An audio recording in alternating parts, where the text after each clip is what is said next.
Before you make those New Year resolutions, stop. Don't start your new year without this 3 easy steps money plan to double your income in 2025. Today, I'm going to give you a very easy plan how to get your finances on track, and trust me, it's much simpler than you think it is. This plan is not about numbers. It's how to set yourself up for your best financial year of your life. Hi everyone, I am Alena Goco. I love talking about money and money loves me. If you're tired of starting every year with the financial mess, if you're tired of living paycheck to paycheck and you want to take control of your money, this video is for you. Whether you're saving for a big goal or planning to pay down your debt, whatever your financial goal it is, this 3 easy step money guide is exactly what you need to start your 2025 strong. All right, let's go.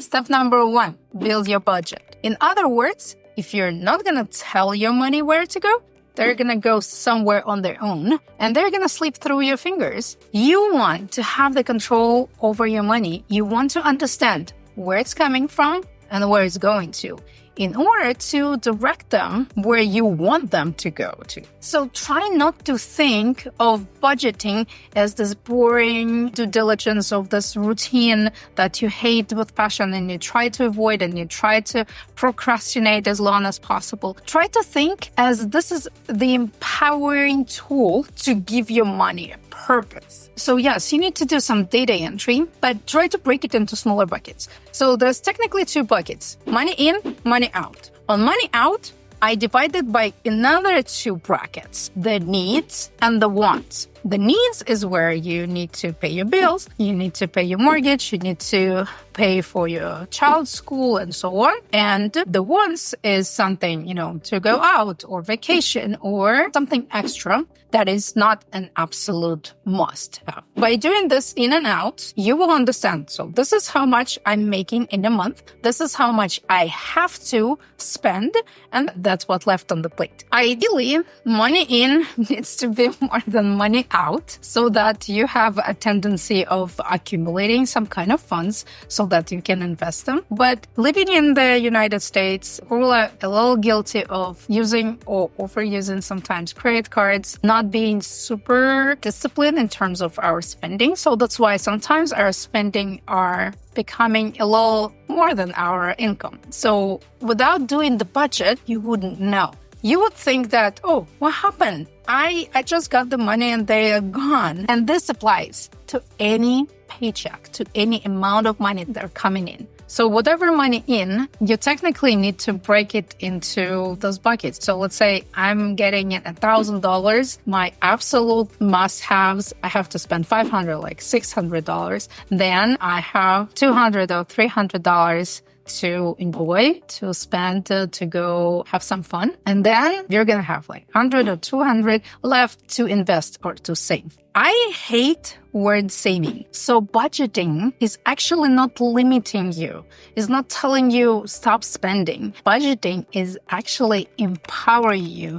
It's actually freeing you because you would know where you can spend, where your money goes. So it technically gives you the freedom. That's why budgeting is actually fun, and take it as fun. If you set your mind that it's a really cool game and you can't wait to see how to redistribute money this month, then budgeting becomes a really cool game. So again, everything is inside our head. The more you set yourself up for success, the more success is coming, and it's going to be sooner than you think it is. The next step is to save like a pro. I actually hate the word saving because a lot of people think that we need to stop spending. We need to spend less and save up money and just put it under the pillow or under the mattress. This is completely not true in 2025 and in 21st century in general. By saving, I mean that you need to redistribute your leftover money.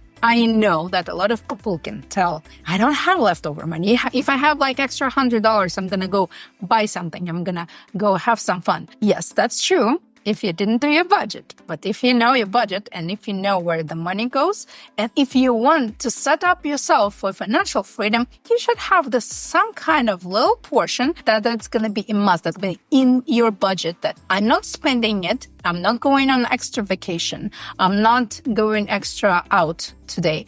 I'm just going to be using this specific $100 to build my bright future, so that eventually you won't have to think of money at all. Saving in 2025, saving in 21st century means that first, you need to have an emergency fund. So emergency fund means that if something happens, you need extra money, and then so that you don't have super stressed time looking for this money, then you have this fund, like untouchable fund or like emergency fund. And you define what's emergency for yourself. I suggest putting that on high yield saving account so that the inflation doesn't eat up your money, and that you need to have at least 3 to 6 months worth of your needs from your bucket on this account. So like, let's say if your needs is like $1,000 a month, then your emergency fund, it needs to be like $3,000 to $6,000 at least. It doesn't have to happen overnight. So just open a high yield saving account, and there's so many banks right now offering like 4 or 5% back for your money. Aim for those. If it's less than 4%, most likely it's not going to be even keeping up with inflation. And then start to saving up a little bit, like $100, and try to use, let's say, $1,000 as your first milestone. Once you have this sense of accomplishment, that gives you a momentum, that gives you this drive that, oh my God, I already have $1,000 here. I'm good. Let's do more. And then eventually, like in a year, you're going to have some kind of funds. And this emergency funds is very important to have and maintain, because if you draw money out of it, then you need to put some money back. Because again, emergencies happen unexpectedly and they're always there, and you need to be prepared. The next step to make your life easier is to automate your savings. If you have a paycheck that comes on a certain day, let's say you're employed and you have W-2 paycheck coming in, then you can set up with your employer that, let's say 90% of the money goes to this account and 10% of the money goes to another account. This is very, very important, just because this makes your life so much easier, simply because you don't even see this money. You don't have this mental stretch, oh my God, I need to take this amount out of my paycheck, put it in my savings, and it adds some stress. I get it.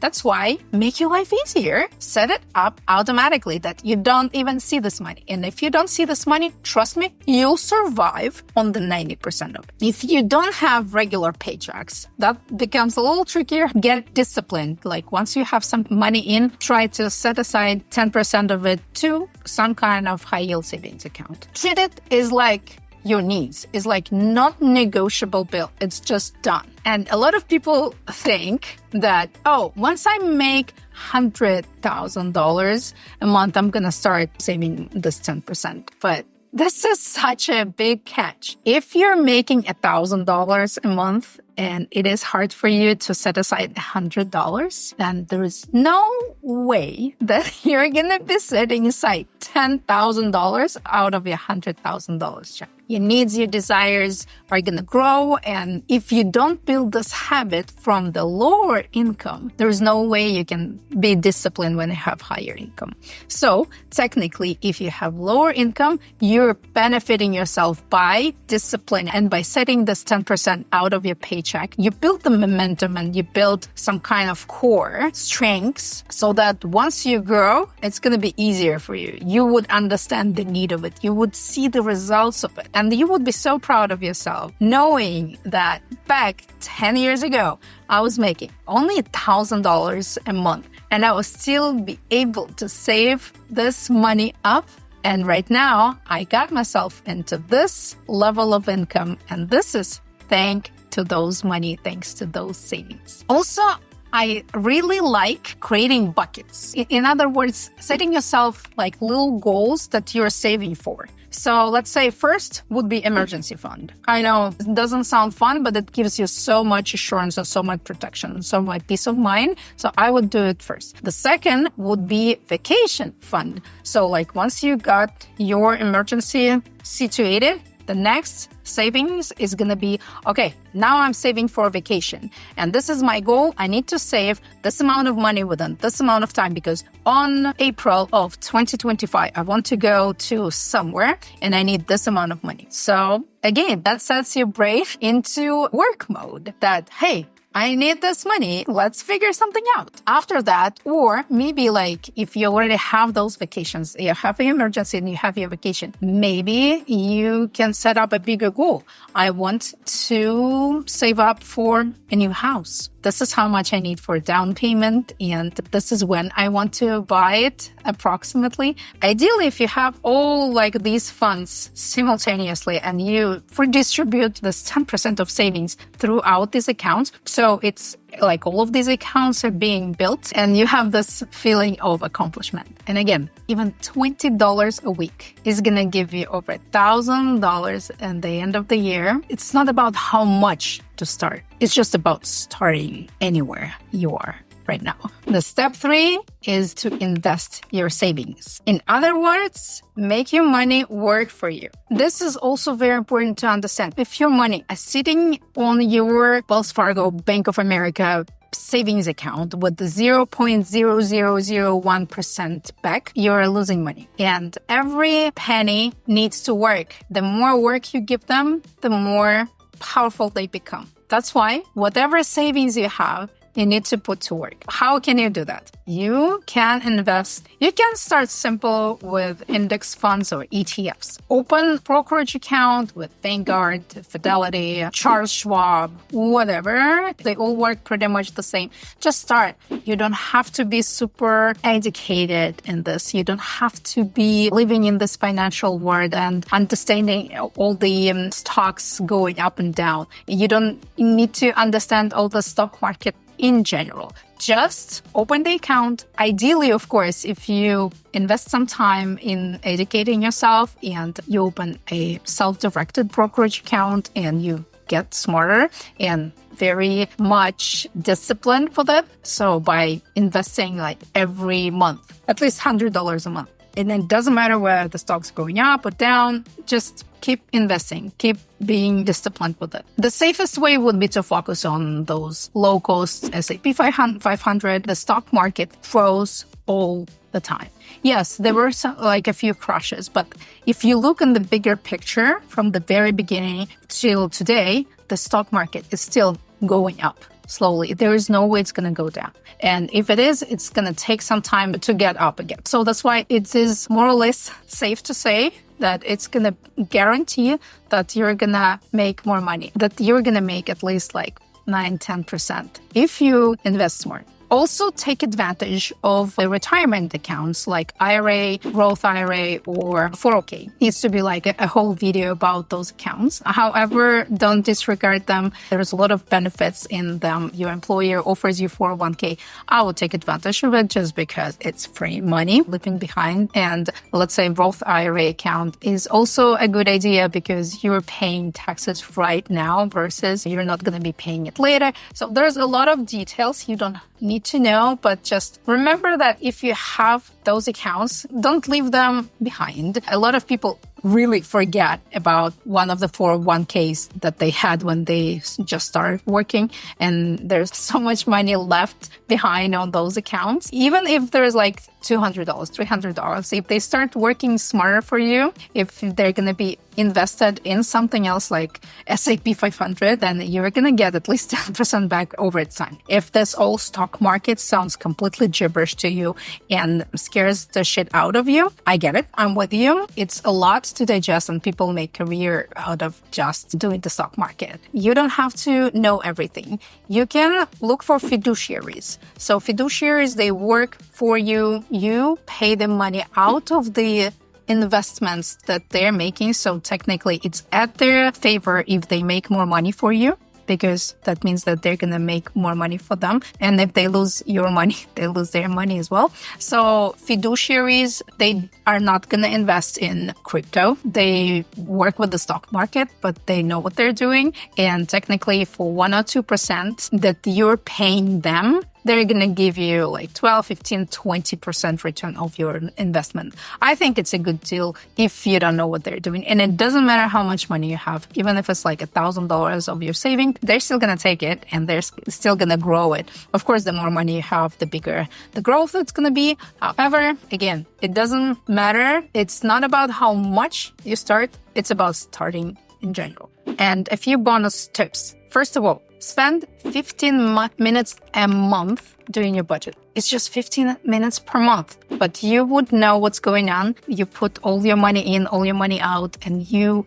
would understand the bigger picture. Just 15 minutes. Doesn't take too much time. Then set your financial goals, and they need to be SMART, like an acronym. They need to be specific, measurable, achievable, relevant, and time-bound. So be realistic. The more you achieve, the more you build this momentum and the more you're motivated to grow more. Let's say by December 2025, I need to save $5,000 for my vacation for the next Christmas. Measurable, achievable, very specific for most of the people. And even if you're making $1,000 a month, it's still achievable for you. It is relevant for you just because this is your desire, this is your wish, and you have the time frame when you need to accomplish it. And another tip, cut down unnecessary costs. This is also another thing that bugs me a lot. So let's say you have a subscription, but when was the last time you watched anything on Hulu? Yes, it can be like $35, but $35 here, $35 there,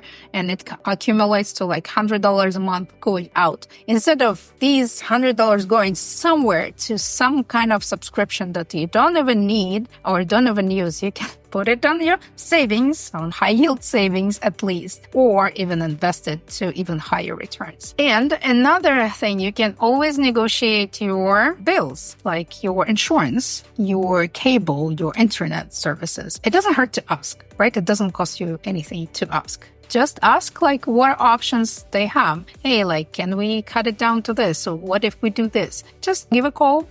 Try to get smarter and see where it goes. I'm more than sure that there is a way that you can save here and there, and it's going to be on the monthly basis. So that's why you're going to have some extra money that you can save and invest. I know what you're thinking. Like, what investment are you talking about? I'm living in such a huge debt. I'm barely making my ends meet. I get it. And again, just start where you are. Even if it's $5 a month, it's still $5 a month. And if you get disciplined, if you make them work, and if you start investing them, it's still going to take you somewhere.